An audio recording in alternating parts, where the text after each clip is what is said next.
presenting another in a series of radio dramas adapted from stories appearing in the American Weekly, the magazine which is distributed with all Hearst-owned Sunday newspapers from coast to coast. Today's playlet was inspired by an unusual story of a woman's sacrifice, which will be found in next Sunday's issue of the American Weekly. The story was dramatized in the studios of the General Broadcasting Company in New York.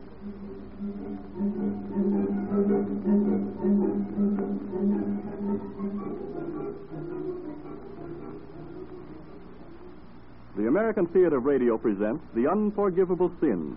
Scene 1 takes place in the home of Senora Luisa Zaboda in Seville, Spain.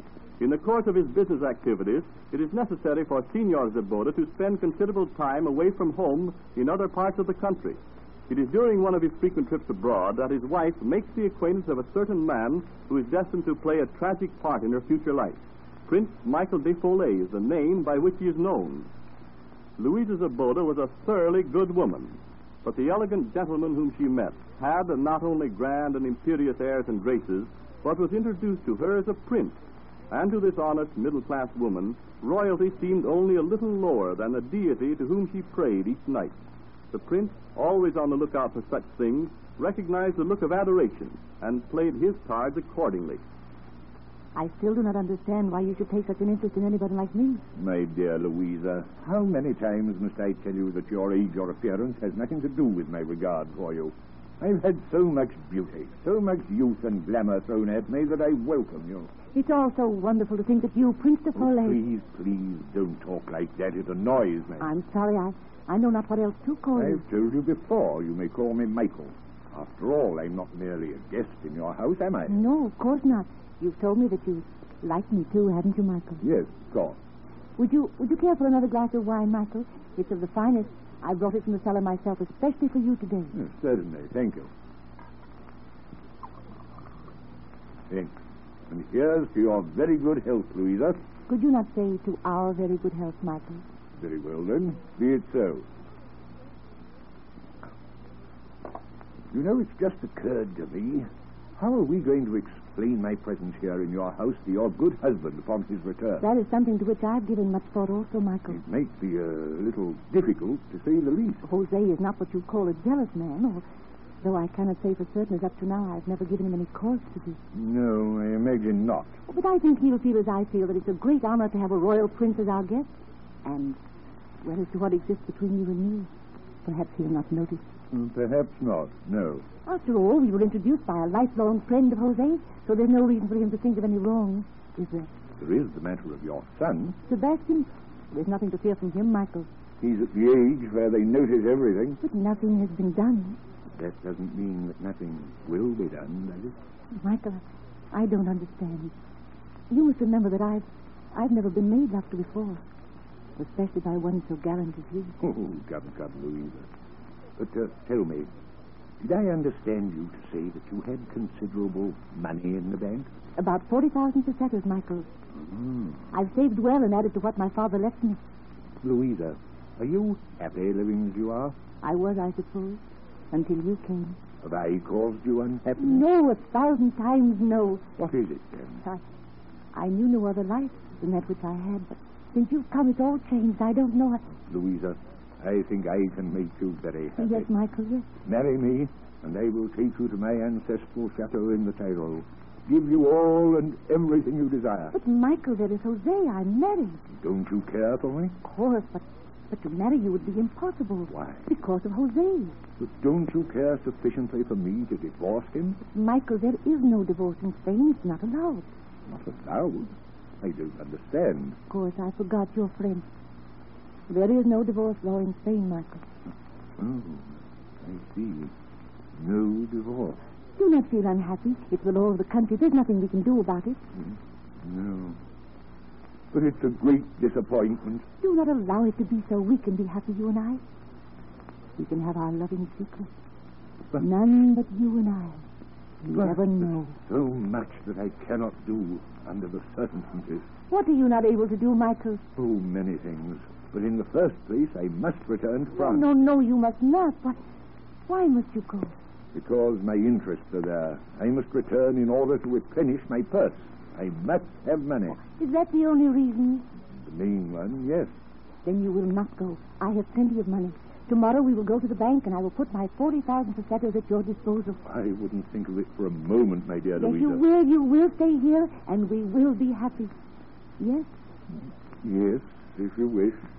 I knew you would. Now, will you kiss me, Michael?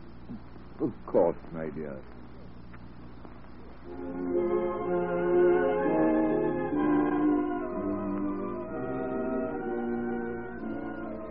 For a time, life was a rosy dream to Louisa Zaboda. She gladly put her savings at the prince's disposal. Most curious of all is the fact that she managed to quiet her husband's jealousy so that the royal Boda might have lived with him indefinitely if the police had not driven the magnificent gentleman out of Spain as an undesirable citizen. Louisa could not bear the separation. She scraped together the remains of her own fortune, took her young son, and fled to Paris and the prince.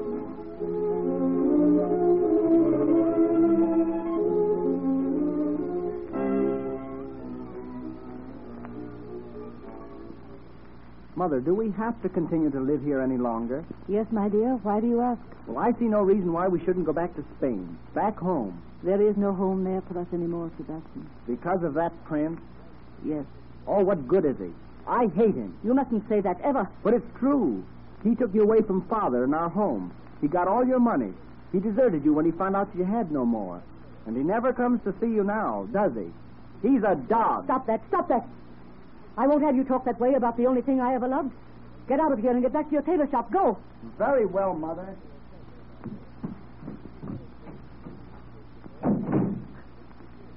Oh. The boy is right. What a fool I've been. But why, oh, why does it have to happen?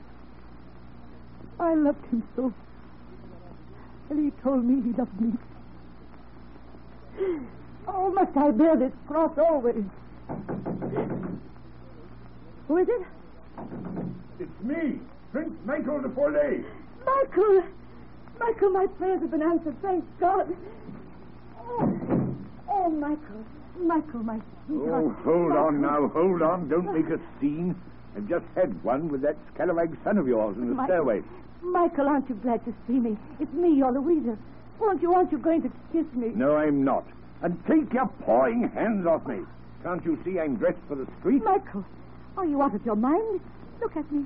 Look at me. My heart is breaking. Can't you see I love you? Have you forgotten? I've forgotten nothing. I just came to tell you that it won't be necessary for you to worry in the future about what few paltry pennies you're able to scrape together. You mean that we can go? I said nothing about we. I shan't need any help from you in the future, meager as it has been here of late. I've met a rich friend, Monsieur Lucien Plant, who's taken an interest in me, and he'll provide for me in the manner to which I'm accustomed. You're leaving me forever? Exactly. Michael, you can't mean it. You can't torture me like this. Look at me, Michael. I am looking at you, and you remind me of one of the old crones that beg along the banks of the Seine. You don't know what you're saying. I'm the one you loved, the one that you held in your arms and showered with kisses, the one you wanted to marry. I never wanted anything from you but your money, you old fool. Michael, come back to me. You can't leave me like this. Michael, you love me. You told me so, Michael.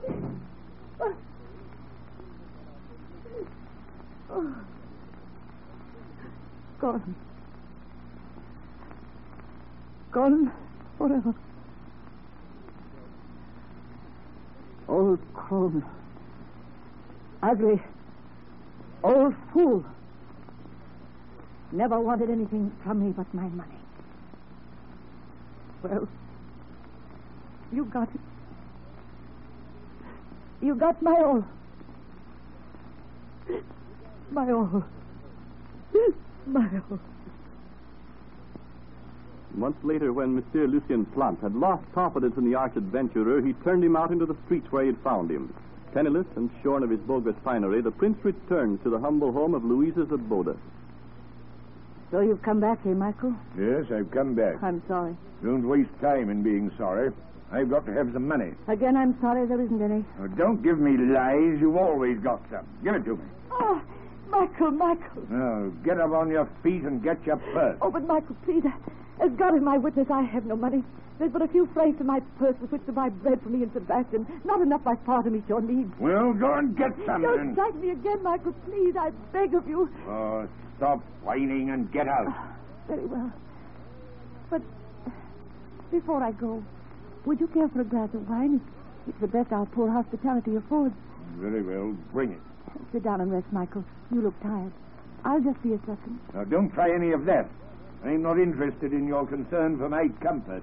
Give me the wine and get out for the money. Very well. Here you are, Michael. Such vile stuff. Now, get out. Yes. Yes, as soon as I get my hat and cape. If Sebastian should return, tell him I'll be back shortly, will you? That he won't.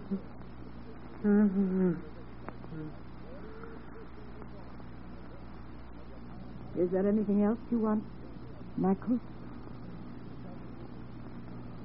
No. I don't believe you will be wanting anything else for some time to come. Not after I've finished with you. The little white capsule in your wine works swiftly. Sleep soundly, Michael, dear. I have a surprise for you.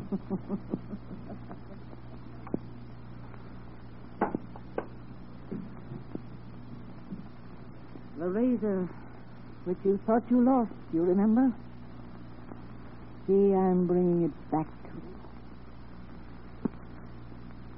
you. You took me from my home and family, robbed me of everything I cherished, wrecked me in body and soul, threw me aside when I could do no more, came back to taunt me with my age and the marks of suffering which had seared my face. And then your crushing insult. I never wanted anything from you but your money, you old fool.